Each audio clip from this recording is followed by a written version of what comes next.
Matric পৰীক্ষাত অনুত্তীৰ্ণ শিক্ষাৰ্থীৰ উত্তাল প্ৰতিবাদ। ৰাজপথত বহি পৰি শ শ শিক্ষাৰ্থী। শিক্ষাৰ্থীৰ ওপৰত লাঠিচাৰ্জ আৰক্ষীৰ।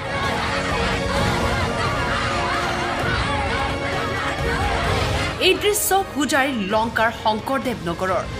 প্ৰতিবাদত নামিছে মেট্ৰিক পৰীক্ষাত অনুত্তীৰ্ণ শিক্ষাৰ্থী। শিক্ষা বিভাগৰ বিৰুদ্ধে ক্ষোভ শিক্ষাৰ্থীৰ। মেট্ৰিক পৰীক্ষাত উত্তীৰ্ণ কৰাই দি মহাবিদ্যালয়ত নাম ভৰ্তি কৰাই দিয়াৰ দাবীৰে প্ৰতিবাদ কৰিছে শিক্ষাৰ্থীসকলে। ऑल स्टूडेंट को पास करा रहे ऑल असम में, तो हम लोग का साथ ही ऐसा क्यों हुआ? हम लोग को क्यों फेल करा दिया गया?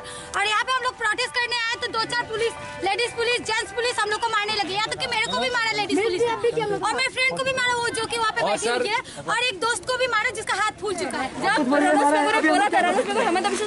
कि सबको पास करवा दिया जाएगा,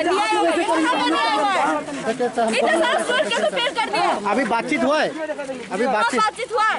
अभी आप लोग का जो मांग है वो हुजाई एडमिनिस्ट्रेशन प्रशासन आप लोग का मांग माना है? नहीं माना। तो आप लोग का अभी आप लोग का क्या प्रोटेस्ट चलता रहेगा ना अभी स्थगित रहेगा? পৰিস্থিতি অধিক উত্তপ্ত হৈ পৰাত শিক্ষাৰ্থীক ছত্ৰভংগ দিয়াবলৈ আৰক্ষীয়ে কৰিলে লাঠিচাৰ্জ। कॉलर पकड़ के हम लोग खींचा गया है। मेरे को इधर पकड़ा। इसको इधर पकड़ा के सर हम लोग को मारा गया लाठी से। एक को मारा है सर पैसे सर हम लोग को मारा गया है और एक को पैर में मारा जैसे पैसा खून निकल रहा है। वो नहीं करना चाहिए था पुलिस को, और पुलिस हम लोग पे कॉलर पकड़ के खींचेगा सर। লাঠিচাৰ্জৰ ফলত কেইবাজনো শিক্ষাৰ্থী আহত হৈছে। তীব্ৰ উত্তেজনাই বিৰাজ কৰিছে ৫৪ নং ৰাষ্ট্ৰীয় ঘাইপথত। বিশ্বজিৎ চক্ৰৱৰ্তীৰ ৰিপৰ্ট টাইম 8।